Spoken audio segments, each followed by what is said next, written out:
That was not a large applause. Start again.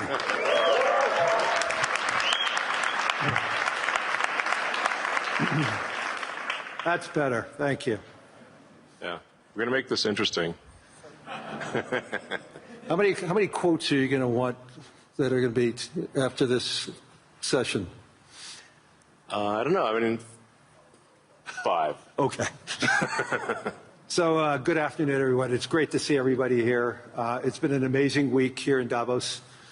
Hopefully everybody saw that we are having conversations here. Hopefully everybody agrees. There are some conversations that we may disagree. There's many conversations that we may have agreed.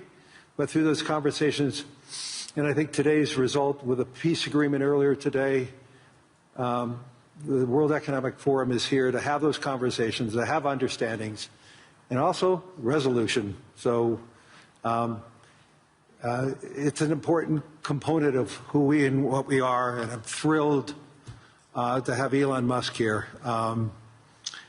He came all the way from California to be here to see all of you. So thank you, Elon. You're most welcome. I heard about the formation of the Peace Summit, and I was like, is that PIEC? You know, a little piece of Greenland, a little piece of Venezuela. we got one. All we want is peace. Okay, I'm going to, as I said, I'm a pretty proud CEO of BlackRock since we went public. The compounding return of BlackRock to our shareholders was 21%. Since Elon took Tesla public, his compounded return is 43%. This is just another advertisement for everybody, especially for Europeans. This is why more citizens should be investing with growth, investing with their countries. Imagine if a lot of pension funds invested with Elon when Tesla went public, and how much we return with all the pension funds that invested side by side with Elon and the growth. So a spectacular return. There's very few companies. Well, I don't think there's any other company as large as Tesla today that has that compounded return. So congratulations. Oh, thank you. It's a good measurement. Well, we have an incredible team at Tesla, and that's the reason. So I want to get into the dirt, the meaningful component about technology, the possibilities. I want to talk about AI and robotics, energy, space, and the progress ultimately coming down to engineering discipline, scale, execution. And few people, if not anyone, has the experience and the fortitude to confront these issues head on.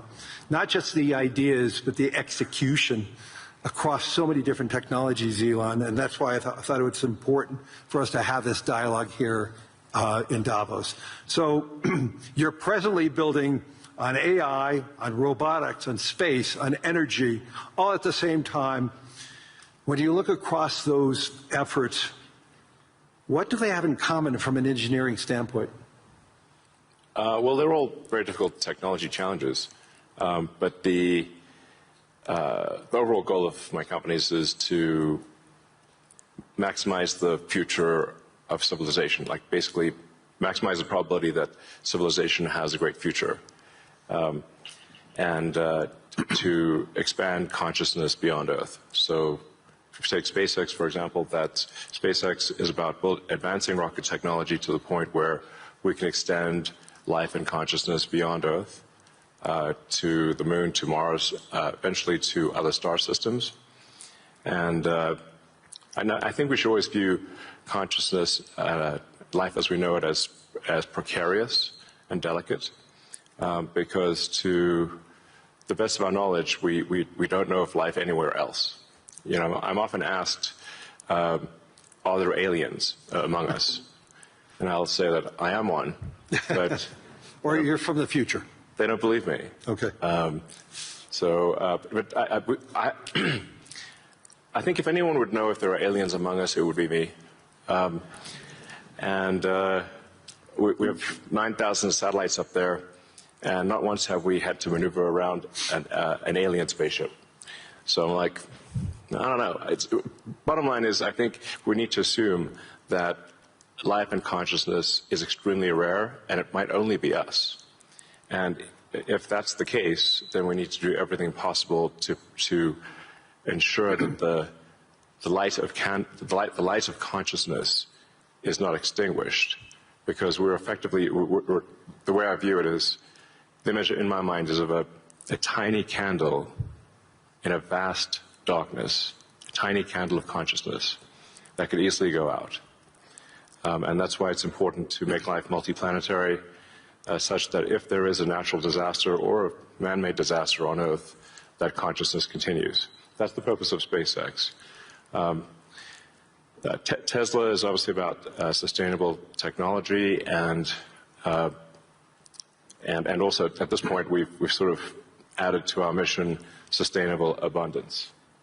So with robotics and AI, this is really the path to abundance for all. If you say, people often talk about solving global poverty, or essentially how do we give everyone a very high standard of living. I think the only way to do this is AI and robotics, which doesn't mean that it is without its issues. I mean, we need to be very careful with AI. We need to be very careful with robotics. We don't want to find ourselves in a James Cameron movie, Terminator. He's great movies, love his movies, but we don't want to be in Terminator, obviously. But if you have ubiquitous AI that is essentially free or close to it, and ubiquitous robotics, then you will have an explosion in the global economy, an expansion in the global economy that is truly beyond all precedent. Elon, can that expansion be broad? Yes. Or is it narrow? And how can that be created? How can it broaden the global economy? Yeah, I mean, a way to think of it is that if you have a large number of humanoid robots, the economic output is the average productivity per robot times the number of robots. Right. And actually, my prediction is in the benign scenario of the future that the robots will actually make so many robots in AI that they will actually saturate all human needs. Meaning you won't be able to even think of something to ask the robot for at a certain point. Like there will be such an abundance of goods and services, because my prediction is that there'll be more robots than people. So, but how do you then have human purpose in that scenario? Yeah, I mean, nothing's perfect, but it is a necessary. Like, you can't have both. You can't have work that has to be done and amazing abundance for all. Because if it's work that has to be done, then you and only some people can do it, then you can't have abundance. Then for it's all. narrow. Yes, narrow. Yeah. Exactly. So, but if you have billions of humanoid robots, and I think there will be, I think everyone on Earth is going to have one and going to want one, because who wouldn't want a robot to, assuming it's very safe, watch over your kids, take care of your pet. If you have elderly parents, a lot of friends of mine have said they have elderly parents. It's very difficult to take care of them. Expensive. Yeah, it's expensive, and there just aren't enough people to take care of there aren't enough young people to take care of the old people. Right. So if you had a robot that could take care of and protect an elderly parent, I think that would be great. That would be an amazing thing to have. I think we will have those things. So, overall, I'm very optimistic about the future. I think we're headed for a future of amazing abundance, which is very cool. And and definitely we are in the most interesting time in history. I think there's a more interesting time in history. Can you and I reverse aging in this new history, or are we going to see it? I haven't put much time into the aging stuff. I do think it is a very solvable problem. Like you can, I think when we figure out what causes aging, I think we'll find it's incredibly obvious. It's not a subtle thing. The reason I say it's not a subtle thing is because all the cells in your body, with some pretty much age at the same rate. Good. I've never seen someone with an old left arm and a young right arm ever in my life. So why is that? That means that there must be a clock, a synchronizing clock, Right. that is synchronizing across 35 trillion cells in your body.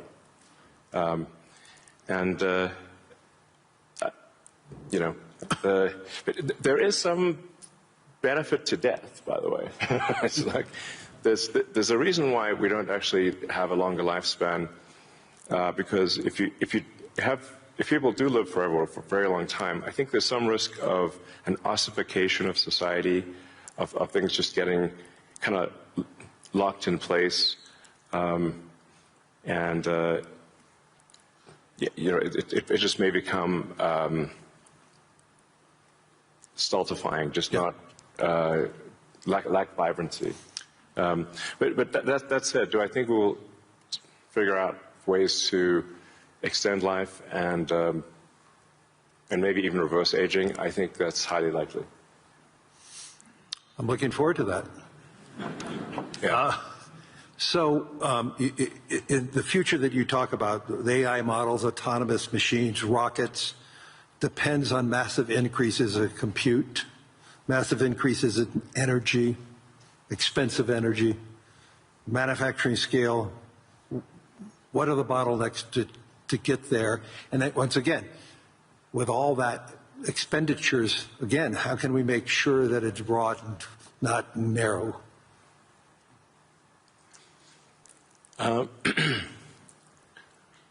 I just think the natural thing is it's going to be very broad, because AI companies will seek as many customers as they possibly can, and the cost of AI is already very low, and it's plummeting every year. I mean, the cost of AI is almost meaningfully changing on a month-to-month basis. There's open models now everywhere. Yeah. Yes, there's open models, and the open models only lag. They're maybe a year behind. Right. The sort of closed models. So I think the AI companies will seek as many customers as possible, which means they'll provide AI to the world. But the cost of getting to there, the compute, the chips, the fab, the powering, that to me, what are the those are huge. The limiting factor. Yeah, I think the limiting factor for AI deployment is fundamentally electrical power. It's just right. It's energy. Yeah. I mean, we're seeing the rate of AI chip production increase exponentially, but the rate of electricity being brought online is 3%, 4% a year. Yeah. Max. Yeah. It's clear that we're very soon, maybe even later this year, we'll be producing more chips than we can turn on. Except for China. China's growth in electricity is tremendous. They're building 100 gigawatts of nuclear as we speak. Actually, solar is the biggest thing in China. So I believe China's production capacity on solar is 1,500 gigawatts a year, and they're deploying over 1,000 gigawatts a year of solar. Now, for continuous solar load, you divide that by roughly, 4 or 5. Call it that's around 250 gigawatts of steady state power paired with batteries. And that's a very big number. That's half of the average power usage in the U.S. Right. So U.S. power usage on average is 500 gigawatts. China, just in solar, in solar that can provide steady state power, and batteries can do half of the U.S. electricity output per year just with solar. Solar is by far the biggest source of energy. And actually, when you look beyond, or even on Earth, but certainly beyond Earth, the sun rounds up to 100% of all energy. This is an important thing to consider. So the sun is 99.8% of the mass of the solar system. Jupiter is about 0.1%, and everything else is miscellaneous. Now, even if you were to burn Jupiter in a thermonuclear reactor, the amount of energy produced by the sun would still round up to 100%, because Jupiter is only 0.1%. If you teleported 3 more Jupiters into our solar system, and burnt 3 more Jupiters and everything else in the solar system, the sun's energy would still round up to 100%. So it's really all about the sun. And that's why one of the things we'll be doing with SpaceX within a few years is launching solar-powered AI satellites. Right. Because the space is really the source of immense power, and then you don't need to take up any room on Earth. There's so much room in space, and you can scale to enormous. I mean, you can scale to, I think, ultimately hundreds of terawatts a year. You and I have had these conversations before, but why don't you tell the audience what would it take for the United States, and what type of geography would it take to have that solar field to electrify the United States? And then let me ask a question: why aren't we doing it? Yeah. So, I mean, I guess a rough way to think about it is 100 miles by 100 miles, or call it 160 kilometers by 160 kilometers of solar is enough to power the entire United States. So the 100 mile by 100 mile area is, I mean, you could take basically a small corner of Utah, Nevada, New Mexico. Obviously, you wouldn't want it all in one place, but it is a very small percentage of the area of the U.S. to generate all of the electricity that the U.S. uses. And the same is true, actually. I mean, for Europe, you could take a small, you could take relatively unpopulated areas of, say, Spain and Sicily, and generate all of the electricity power that Europe needs. So why don't you think that there's a movement towards that here and in the United States? Well, there is, as it is in China. Well, unfortunately, in the U.S., the tariff barriers for solar are extremely high, and that makes the economics of deploying solar so artificially high, because China makes almost all the solar, What would it take for Europe or the U.S. to build it commercially, if it's that scale? Yeah, I think. Well, I can tell you what we're going to do, SpaceX and Tesla is we're building up large-scale solar. Right. So the SpaceX and Tesla teams both separately are working to build to 100 gigawatts a year of solar power in the U.S., of manufactured solar power. And that'll probably take us, I don't know, about 3 years or something. But these are pretty big numbers. Mm-hmm. I'd encourage others to do the same. We obviously don't control the U.S. Tariff policy, mm-hmm. But for other countries, I would recommend that China makes solar cells that are incredibly low cost, and I think it would be worth doing large-scale solar. So I know you're going to be having a couple of big announcements on robotics and what it can do. I mean, when I went to the factory, you showed me those robots. Yeah. How quickly, you talked about the billions of robots, but how quickly can they be deployed in a manufacturing setting? How quickly can they be utilized and be functional and create that abundance that you talked about? Well, humanoid robotics will advance very quickly. I think we do have some of the Tesla Optimus robots doing simple tasks in the factory. We expect probably later this year. By the end of this year, I think they'll be doing more complex tasks, but still deployed in an industrial environment.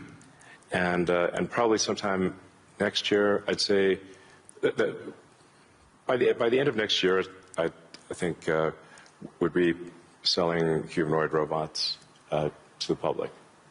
That's when we are confident that it's very high reliability, very high safety, and the range of functionality is also very high. You can basically ask it to do anything you'd like.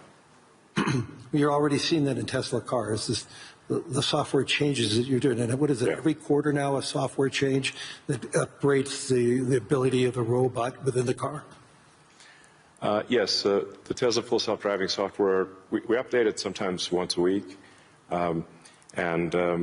recently some of the insurance companies have said that it is actually so safe when Tesla Full Self-Driving is so safe that they're offering customers half-price insurance if they use Tesla Full Self-Driving in their car. And that can be monitored by the insurance company? Is that part of the agreement? Yeah. I think self-driving cars is essentially a solved problem at this point. Right. And Tesla's rolled out a sort of robo-taxi service in a few cities, and right. will be very, very widespread by the end of this year within the U.S. And then we hope to get supervised full self-driving approval in Europe hopefully next month. Really that quickly? Yeah, and then maybe a similar timing for China, hopefully. I want to move to space because historically space is very capital intensive. It historically been done by governments. Obviously SpaceX changed the whole model. But we've seen it slow to scale, and now I'm starting to see it ramping up in what you're doing and other things. Talk to us about the automation and AI, how it's changing the economics in building and preparing for us in operating in space. Sure. Well, the key breakthrough the major breakthrough that SpaceX is hoping to achieve this year is full reusability. So no one has ever achieved full reusability of a rocket, which is very important for the cost of access to space. We've achieved partial reusability with Falcon 9 by landing the boost stage. We've now landed the boost stage over 500 times. But we have to throw away the upper stage. The upper stage sort of burns up on reentry for Falcon 9. So, and the cost of that is equivalent to a small to medium-sized jet. So, but with Starship, which is a giant rocket, it's the largest flying machine ever made. That's a rocket that you're using for the idea of going to Mars, right? Yeah, Mars and the Moon, as well as for high-volume satellite stuff. So, Starship. Hopefully this year we should prove full reusability for Starship, which will be a profound invention because the cost of access to space will drop by a factor of 100 when you achieve full reusability. Right. It's the same sort of economic difference that you would expect between, say, a reusable aircraft and a non-reusable aircraft. Like if you have to throw your aircraft away after every flight, that would be a very expensive flight. But if you only have to refuel, then it's the cost of the fuel. And so that's really the fundamental breakthrough that gets the cost of access to space, we think, below the cost of freight on aircraft. So, you know, under $100 a pound type of thing easily. Wow. So it makes putting large satellites into space, very low, very cheap. And then when you have solar in space, you get 5 times more effectiveness, maybe even more than that, than solar on the ground, because it's always sunny. It's cold. It's always sunny, so you don't have a day-night cycle or seasonality or weather, and you get about 30% more power in space because you don't have atmospheric attenuation of the power. The net effect is solar is 5 times more. Any given solar panel will do 5 times more energy in space than on the ground. Is there any capacity in doing that and then taking that power and bringing it back to Earth? Is there any way of doing that, or you're just taking that power and utilizing it for the needs, like building AI data centers in space? I think the case, it's a no-brainer for building solar-powered AI data centers in space, because as you mentioned, it's also very cold in space. If you're in the shadow, then it's very cold in space, just 3 degrees Kelvin. So you just have solar panels facing the sun, and then a radiator that's pointed away from the sun, so it has no sun incidence, and then it's just cooling. It's a very efficient cooling system.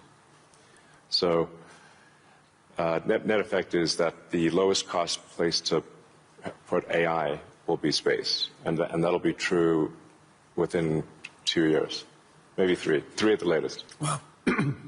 So looking 10 or 20 years out, how would you describe success with AI or space technology, and where do you see it? Are you more certain what's going to happen in the next 3 years, or 5 or 10? I don't know what's going to happen in 10 years, but the rate at which AI is progressing, I think we might have AI that is smarter than any human by the end of this year, and I would say no later than next year. Wow.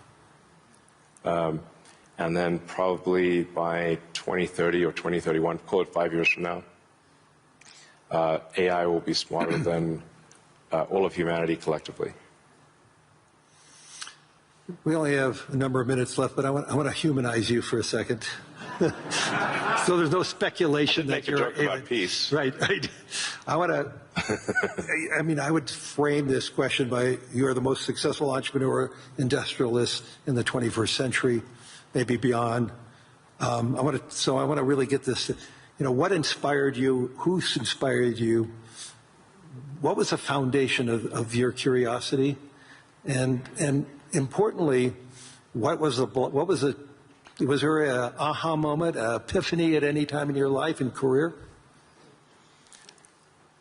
Well, as a kid, I read a lot of science fiction, sci-fi, fantasy books. Yeah, we talked about and comic books, and I always liked technology. I didn't expect to be where I am today.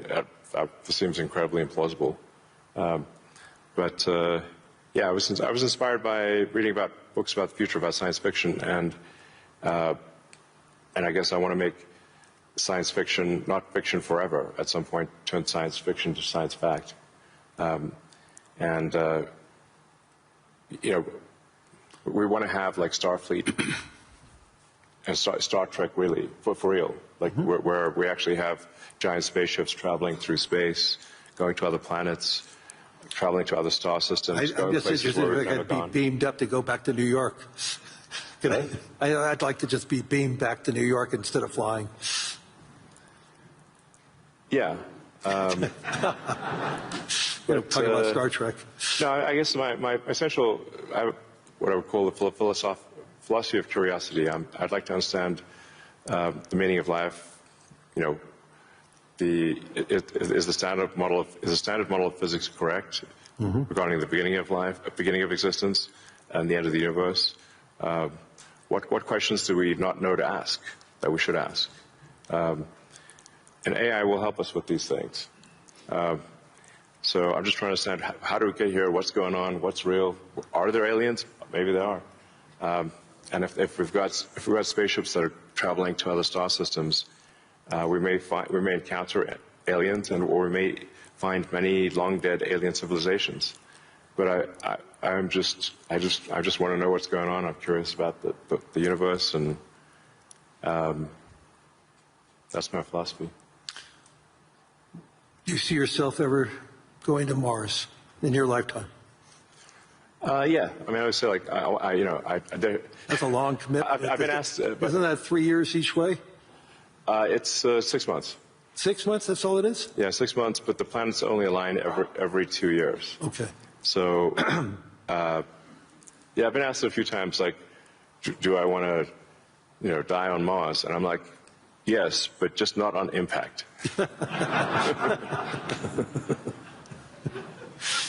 That's a good answer. Anyway, we're out of time.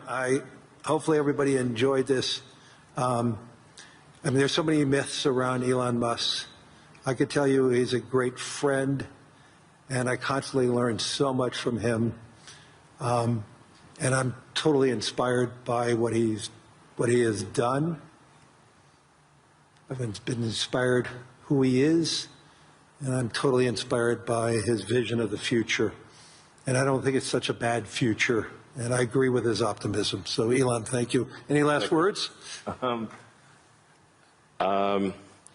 Well, I think my last words would be, I would encourage everyone to be optimistic and excited about the future.